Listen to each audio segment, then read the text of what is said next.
Investigações no caso do Banco Master. O que a gente pode esperar do grupo de trabalho que está sendo formado, de todos os dados que estão saindo agora, né, que eles conseguiram quebrar os dados do Vorcaro? O que a gente pode esperar do que vem por aí?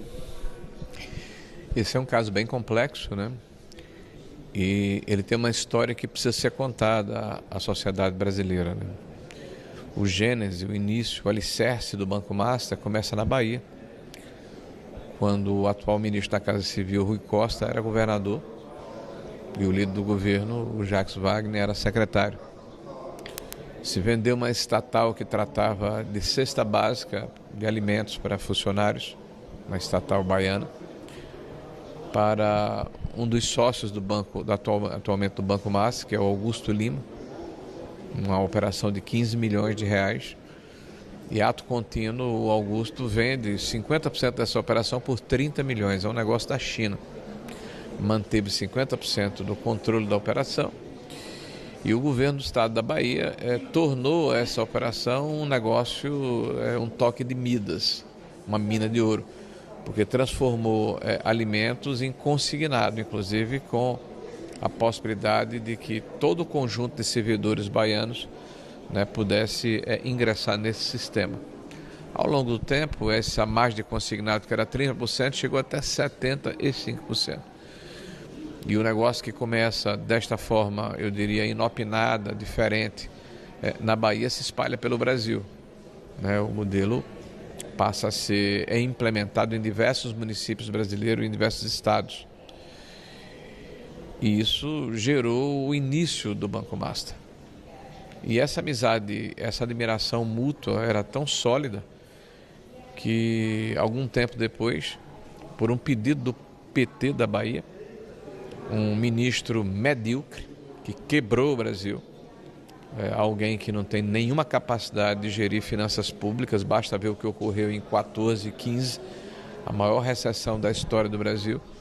Esse ministro medíocre, mas petista, ganha um emprego de R$1 milhão nesse banco por mês, um banco de terceira linha. Eu desconheço no mercado financeiro um banco de primeira linha que contrate um lobista por R$1 milhão por mês.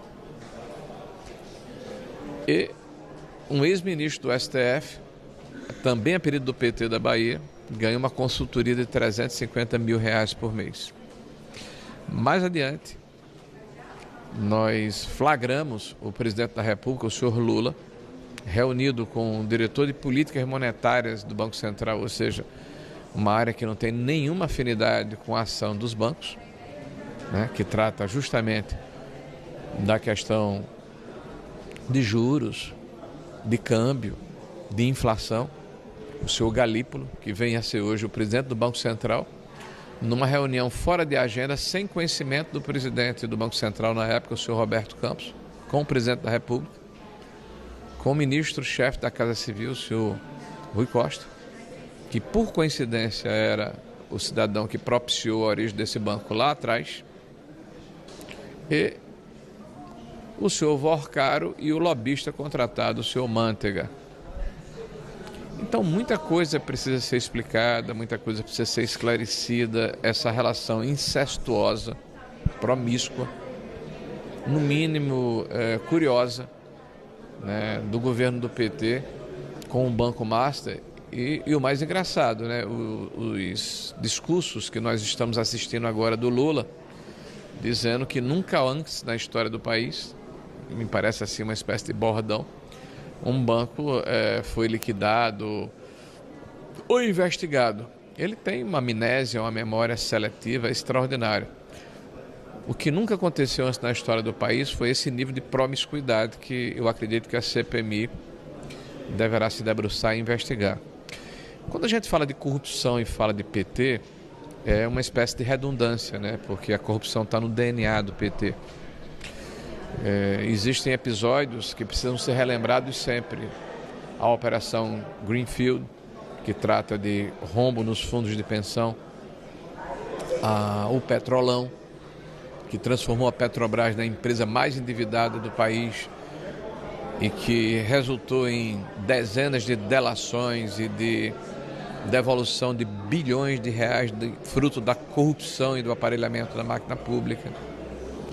Mais atrás um pouco, né, o mensalão, quando o então ministro da Casa Civil, José Disseu, né, comprava o apoio de deputados e senadores com a mesada mensal. E o que nós estamos assistindo agora é uma repetição desse filme ruim, com os mesmos personagens, com os mesmos métodos e com o resultado que nós já conhecemos. E, infelizmente, quem perde com isso é o Brasil e os brasileiros. Então, o parlamento precisa fazer a sua parte. É viscerar esse problema, trazer luz sobre esse problema, como fizemos aqui na CPMI do INSS ao longo dos últimos 6 meses. Eu tenho dito que a narrativa que o PT pretende plantar no coração e na cabeça dos brasileiros é tão inverossímil, tão esquisita, de que um presidente da República como Bolsonaro montou uma máquina de corrupção dentro da Previdência para roubar aposentados e entregar a sindicatos de esquerda, né? Que eu só posso admirar a disciplina, né? A maneira organizada como eles se revezam aqui na CPMI para repetir as mesmas mentiras, né? Não com convicção, mas eu diria assim com um sentimento de urgência para poderem, de alguma forma, desviar a atenção do que está por vir e já aconteceu.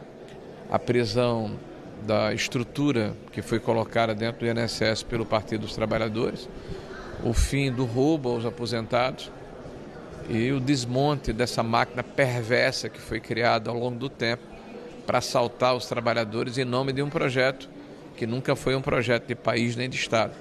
É um projeto de perpetuação de um partido no poder, custe o que custar, mesmo que isso signifique estourar contas públicas e destruir o país.